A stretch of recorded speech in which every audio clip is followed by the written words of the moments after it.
పూర్తిగా కొరత లేకుండా చూసే బాధ్యత మాది. అదేవిధంగా మీరు కూడా ఎంత మోతాదు అవసరమో దానికి అనుగుణంగా మీరు వినియోగించుకోవాలని సందర్భంగా రైతు సోదరులందరినీ కూడా కోరుకుంటున్నాను.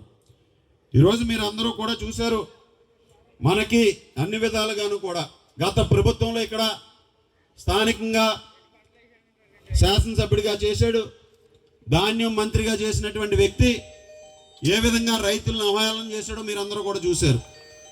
ఈరోజు మన పీస్ ఉన్నాడు ఇక్కడ, పీస్ మాట్లాడాడు, మేమేం వెళ్ళిపోమల్లా, పీస్ని తిట్టలేదు నేను. గత మంత్రి కారుమూరు ఏ విధంగా రైతులను తిట్టాడో మీరు అందరూ కూడా చూశారు. ఏ రైతుకి ఏ సమస్య ఉన్నా మేము వింటాం. ఈరోజు మీరందరూ రావచ్చు, మీరు ఏదైనా మాట్లాడవచ్చు, ఏదైనా అడగచ్చు. మా సైడ్ ఏదైనా ప్రభుత్వ పరంగా ఇబ్బందులు ఉంటే వాటిని సరి చేసుకుని ముందుకు వెళ్తాం. కానీ గతంలో కారుమూరు ఏమని చెప్పాడు, రైతుల్ని ధాన్యం డబ్బులు అడిగితే కూర్చోని గదవాయించాడు. ఒక రైతు ట్రాన్స్పోర్టేషన్ డబ్బులు రావట్లేదంటే నోరుముయ్ అన్నాడు. ఒక రైతు ధాన్యం మొలకలు వచ్చేస్తున్నాయి వర్షాలు పడని చెప్తే ఏమన్నాడు మీ అందరికీ కూడా తెలుసు కదా, తెలుసా లేదా? సో ఆ విధంగా ఆయన తిట్టేవాడు. మేము మీ ఆత్మీయులం. ఏ సమస్య ఉన్నా రైతులకి ఒక రైతు కుటుంబంగా మీ సమస్యలను పరిష్కరించే బాధ్యత నేను తీసుకుంటా. ఎవరైనా మాట్లాడవచ్చు, మేము తిట్టాం మిమ్మల్ని ఎవరినే కూడా. సో ఆ విధంగా మీరు ఏ సమస్య ఉన్నా మా దృష్టికి తీసుకురావచ్చు రైతు సోదరులందరూ కూడా.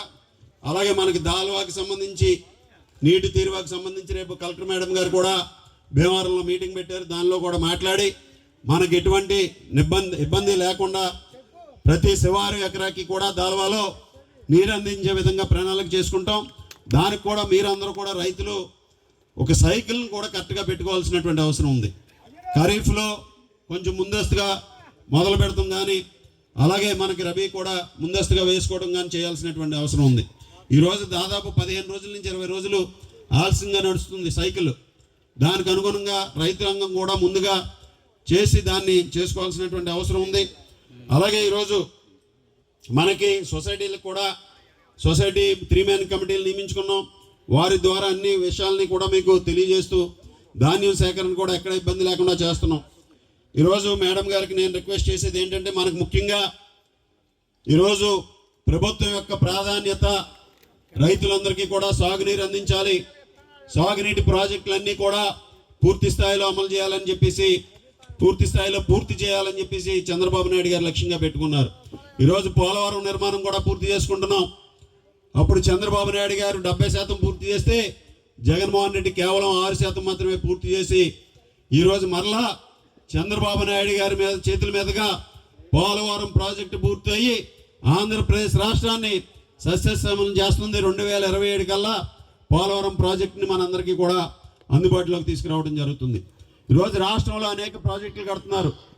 నేను ఈ సభాముఖంగా మన కలెక్టర్ మేడం గారిని కూడా కోరేది ఏంటంటే, మన గోదావరి డెల్టా అంతా కూడా పూర్తిగా అస్తవ్యస్తం అయిపోయినటువంటి పరిస్థితి. ఈరోజు డ్రైన్లు కానీ కాలువలు కానీ, అలాగే మనకి ఏదైతే డ్యాములు ఉన్నాయో చెక్ డ్యాములు కానీ స్లూయిస్లు కానీ రిపేర్లు కూడా లేకుండా సరైన విధానంగా దాన్ని నీరు అందించలేనటువంటి పరిస్థితిలో ఉంది. కాబట్టి ముఖ్యమంత్రి గారి దృష్టిలో కూడా పెట్టాం.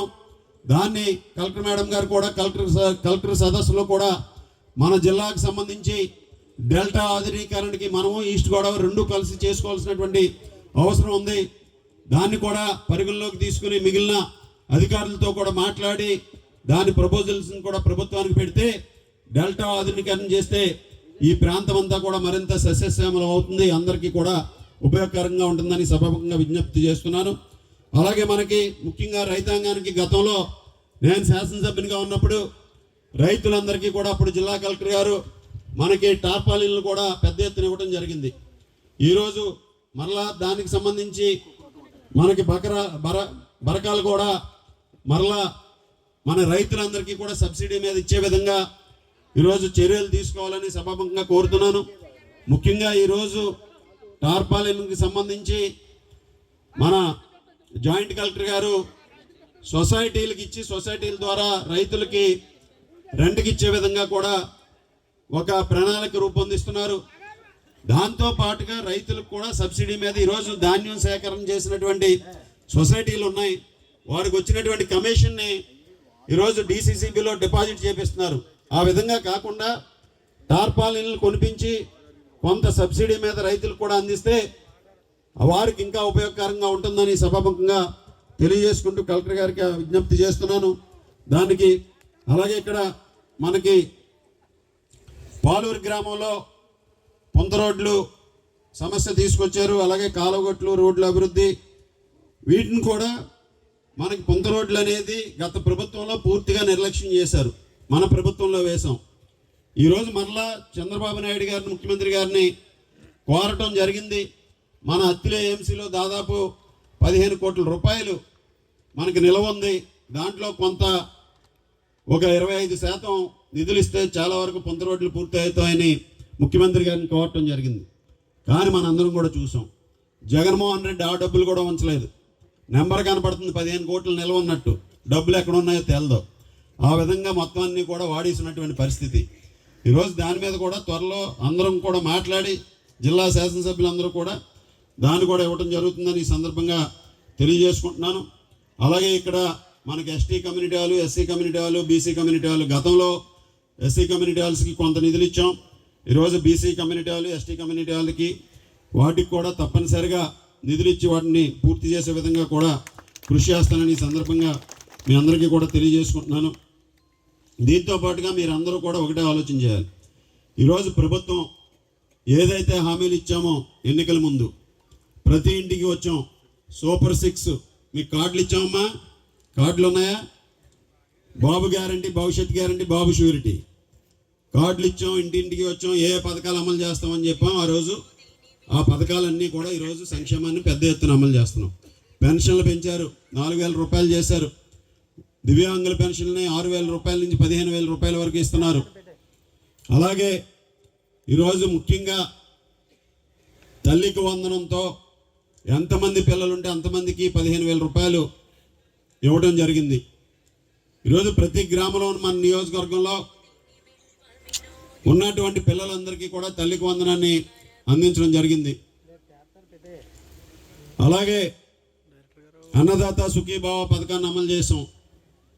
ముఖ్యంగా మహిళలకు సంబంధించి ఈరోజు మీరందరూ కూడా చూస్తే ఉచిత బస్సు, మీరు ఎక్కడికైనా వెళ్ళొచ్చు, మా తిరుపతి దాకా వెళ్ళొచ్చు ఉచిత బస్సులో.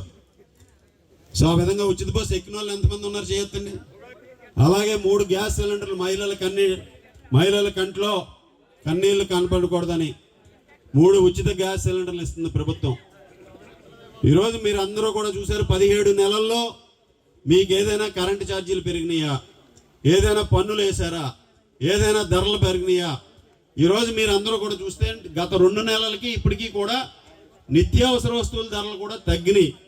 మీరు టూత్ పేస్ట్ కొనుక్కోవాలన్నా, సబ్బులు కొనుక్కోవాలన్నా, నెయ్యి, పెరుగు, ఇటువంటివన్నీ కూడా, పాలు అన్నీ కూడా జిఎస్టీని కూడా తగ్గించినటువంటి ప్రభుత్వం మన ప్రభుత్వాన్ని ఈ సందర్భంగా తెలియజేస్తున్నా. మీరు అందరూ కూడా చూసుకోండి, గత 2 నెలలకి ఇప్పటికీ 200-300 రూపాయలు తేడా వచ్చి ఉంటుంది. మీ వచ్చినాయమ్మా? లెక్క పెట్టుకోమంటారా? సో ఆ విధంగా మీరు ఆ సేవింగ్స్ని మగవారికి ఇవ్వకుండా మీ దగ్గరే ఉంచుకోవాలని చెప్పి ముఖ్యమంత్రి గారు, ప్రధానమంత్రి నరేంద్ర మోడీ గారు కూడా వాళ్ళు ఇచ్చేది తీసుకోండి. వాళ్ళ గతంలో ఎంత ఇచ్చేవారు నెలకి, మీకు ఆ కోటా తీసుకోండి, అందులో సేవింగ్స్ని దాచుకోండి. అది మన ప్రభుత్వ విధానం. ఈరోజు అన్ని విధాలుగాను కూడా అన్ని కార్యక్రమాలని చేస్తూ ప్రభుత్వం ముందుకు వెళ్తుంది. ఈరోజు ఉద్యోగాలు, ఉపాధి కల్పిస్తూ రాష్ట్రంలో దేశంలో ఏ రాష్ట్రంలోనూ లేని విధంగా పెట్టుబడులు కూడా పెద్ద ఎత్తున రావడం జరిగింది. 23 లక్షల కోట్ల పెట్టుబడులు వస్తే దాదాపు 17 లక్షల ఉద్యోగాలు వచ్చే విధంగా ఈరోజు ప్రభుత్వం ముందుకు వెళ్తుంది. ఆ విధంగా ఈ ప్రభుత్వం ముఖ్యంగా యువతకి ఉపాధి కల్పించాలి, యువతకు ఉద్యోగాలు రావాలనే లక్ష్యంతో పనిచేస్తుంది. చరిత్ర సృష్టించినోడు ఇప్పుడు ఆ చరిత్రని తిరగరాయబోతున్నాడు. అబద్ధాల గోడల్ని బద్దలు కొట్టి నిజాలను రాగా మీ ముందుంచబోతున్నాడు.